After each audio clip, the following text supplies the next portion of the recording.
Hey guys, welcome back to Trekyards. I am Baron Foley. How you doing today? And I am Hardcore Fenton Cockings, the third of Tricelion. That's a joke that went nowhere. All right, so Nowhere welcome did back. Nothing. Ah, Thank you. That one worked. that one hit. That was good. That was good. So welcome back to Trekyards, everyone. Today is a Saturday discussion on a ship, a new ship that we saw in Discovery this week. For The briefest of seconds. Yes. But as you know, we like to take those screen caps, find the best angles, and also up-res the lighting so you actually see it a bit clearer, because they're not regularly giving us clear pictures. But we don't care. We get them either way. We find a way. So yeah, this is Stella's dad's ship. And Baron Grimes. Yes. That's why I went with the Baron Foley joke. And I'm sorry, guys. It was probably a miss. Everybody's like, the hell is going on? But well, I had to try. it missed, unlike his weapons, since he has an arms dealer, and they always hit. That's why he's really rich. Oh, see, you got his tagline for his business down. You've got his business card, don't you? Our weapons always hit, unlike our jokes. Yes. He doesn't look a very laughing man. Anyway, so yeah, now that's interesting, because that straight away gives us a whole lot of context about this ship. And as you can see, this is the ship. It's obviously going to be his flagship. It's going to be well armed, because he's an arms dealer. It's going to be big enough potentially to have cargo space. And it's going to be relatively state-of-the-art, because again, doing very well right now. And he's a baron, which means he's very important on his planet. So he's obviously from a wealthy family. So, yeah, it's like a imperial, like chariot kind of ship thing. But what was your first impression of this ship? And we'll run through pictures in a minute. But what was your first impression? I thought, when I first saw it beside Discovery, I'm like, damn, that's a big ship. But Discovery, I don't think is super big, so it's not that big a ship. It's just an odd layout. And the first thing and the thing that still sticks in my mind is it looks very much like a luxury, like a luxury cruise ship from today. Take off that bottom part, and there you go. It's a luxury cruise ship. So, yeah, no, absolutely. It's a very tall ship, very interesting proportions. Actually, so we don't have to look at the ships fully in the reviews until now, because that's the point of these episodes. It's actually got some really great shapes to it. But yeah, I mean, Discovery keeps fluctuating in its scaling. I mean, the shuttle bay is absolutely huge, but so is the space. And now we know the crew complement is actually relatively small, but it can do a lot of things in science departments. But also it's got deck 6 is the whatever. So we have to work out how big this thing is, and I wish they would tell us, because if it's small, this is big, but not too big. If it's big, it's got like 136 crew or something. The Saru said, so it's not that big if it's based on crew complement. But also, you got to imagine that a lot of the source of space taken up by spore drive technology. Yeah. I mean, people are doubling up on bunks, so it's not as if it's that sort of ship. Anyway, so this ship, I really like this ship. It's a cool design. It's one of those things where it's civilian, so they can go a different route. But I appreciate actually how you can link pieces. Unlike the Klingon ships, which is really weird. The Klingon ships, it's so abstract. The capital ships especially, there's nothing to link to specifically. This one, you got the Basards. To me, I see the Kobayashi Maru pieces a bit in the bottom, the cargo pods. I definitely see, if the USS Curry, I don't know if it's over there, the front piece, which was this reversed Excelsior. That lip is at the front very visibly. So I'm seeing parallel pieces off the bat, and I appreciate that. What do you think? Yeah, I definitely see what you're talking about. The thing for me, those bottom pods aren't as big as I thought they were initially. If you actually look at the one picture, they kind of trail off. Yep. Oh yeah.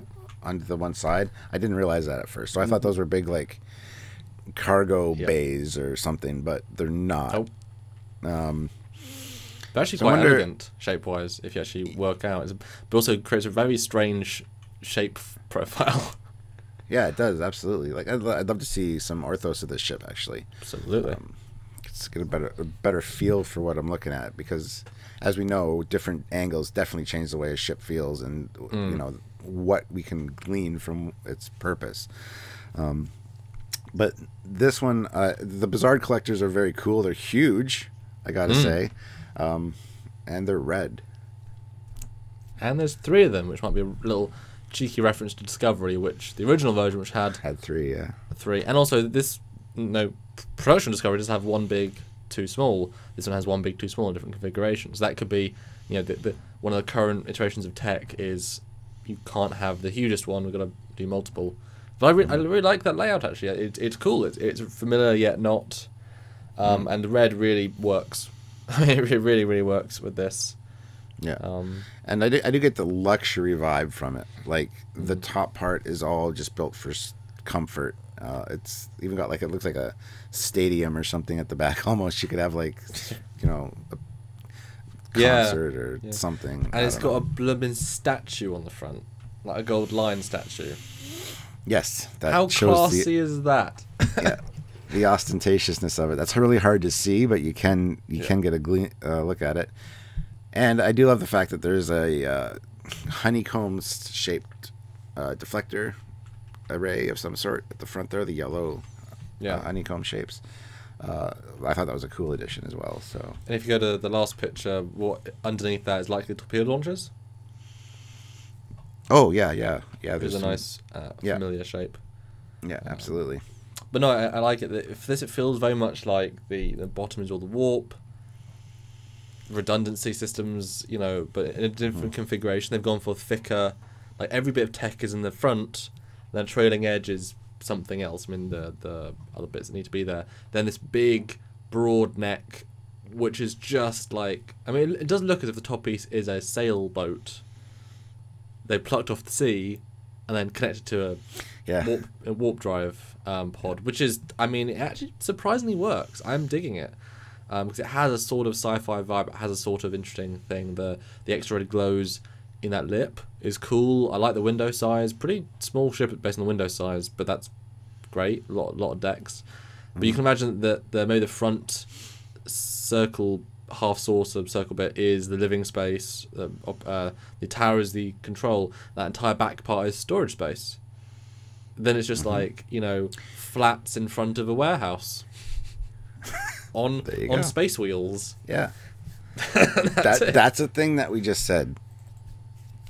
You know what else would be cool? If that top part that looks like a boat actually does detach, and that's what goes down to a planet and can actually just hang out on an ocean. I mean, I can see these kind of rich royalty like people doing that kind of thing, and then go up and attach to your warp sled, basically, which is up in orbit. That'd be cool, actually. I'm really digging that. But same thing, but take it one step further to the sci-fi realm. A gas giant planet with beautiful clouds that is some magical thing. It obviously can hover. It's like it's a sailboat, but in the sky.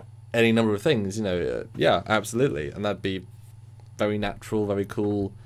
And if you're a business dealer as well, I mean, it's a cool thing to show your force by having the ship, hovering above the planet or something.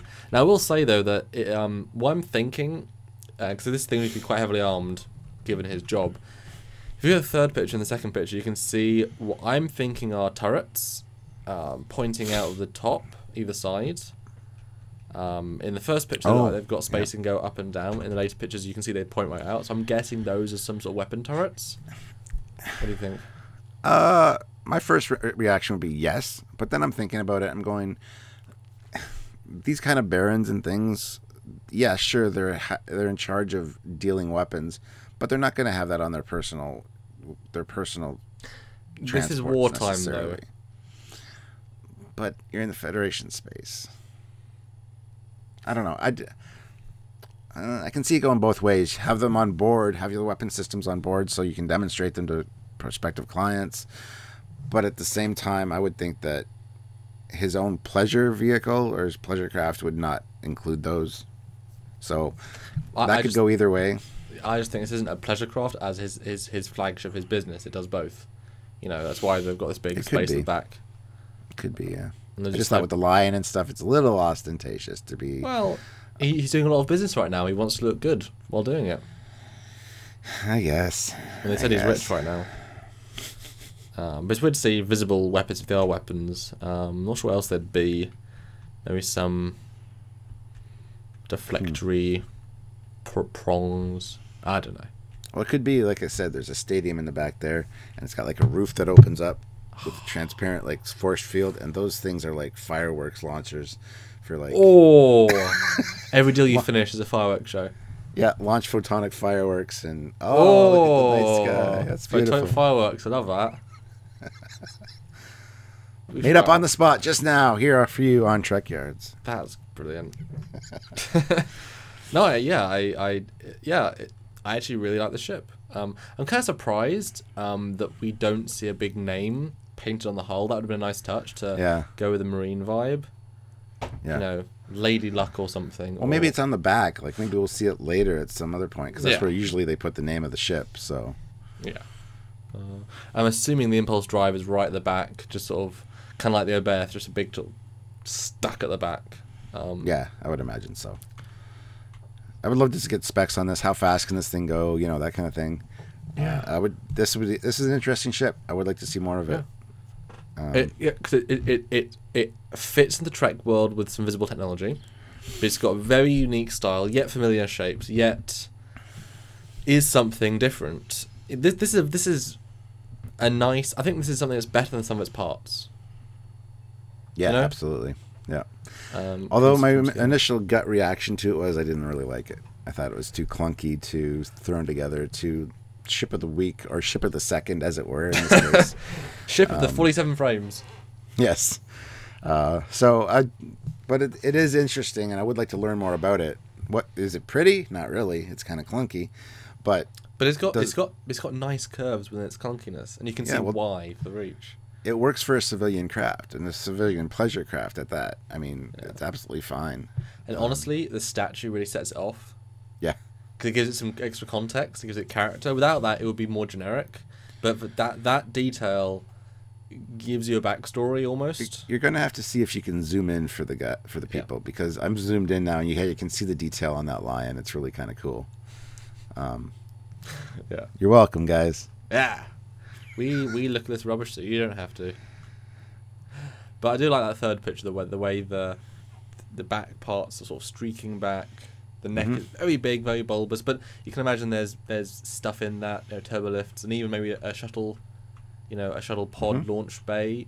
If it actually, it's a neck like this, but if at the back it goes down solid, then you can put shuttles in here. Would be very natural. I would totally design it that way, maybe. Maybe the lion on the front detaches too, and it's like the black lion from Voltron. It forms the head and body, or the body and the head, of the Voltron force. Only it's gold this time. And on that note, Stella Grimes Voltron the third. And on that note, guys, I think that's probably it. Did you like this ship?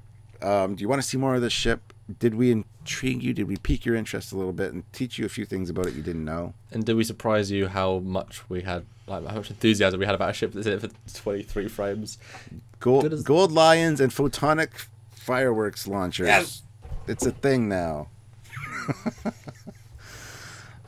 But anyway, yes. So let us know your thoughts below, and don't forget to like the video if you did like it, and share it around to all your friends so that they can share the Trekyards goodness out there. Also, check out Facebook. There's a Trekyards page, and we do a lot of great conversations and things on there. We get dozens of pages a day, dozens of posts a day. It's kind of crazy. Absolutely. So, and subscribe. That's the other thing I was going to say. Subscribe to the channel so you don't miss any of our Trekyards goodness, and Fleet Yards, because that's also a thing that we do. Yes, and we're notified when new videos come out every day almost, especially in this Discovery times every day. But if you want to support this daily content, this channel, and just our hard work, because we do a lot to make this stuff interesting for you and show new details and have fun with it, really. If you want to support us directly, then there are two great ways. Either Patreon, a monthly donation service. You can give a little bit each and every month. All adds up. If all of you that watch the show this episode gave us $5, we would be able to do a lot with that. So think about that. A little bit does a lot. A one-time donation at trekyards.com. Maybe give us $30, $40. Thank you, and be part of the community, the crowd, and help us make more. Thank you. Sign language, isn't it? It is for thank you. Yeah. So thank you, guys, for tuning in and being our awesome viewers and supporters and followers and friends. Yes. Until next time. Yes. When we have another ship. Actually, we're going to have a few ships, probably by the looks of it, maybe, from the next episode. At least one really good one. Excited about that. Absolutely. Yeah. And we might get some close-ups on that other Klingon ship. I want to give it a chance. I want to see detail. I want to see up close, you know. So, look forward to that next time, guys, on Trekyards. And check out all of our weekly content where we talk about the last week's episode of Discovery. There's lots of cool little facets that we explore, so definitely come back and check us out. But until then, I'm Captain Foley. And I'm Commander Congress. See you guys later. Bye, guys. Bye. I want to go line on my car. That'd be cool.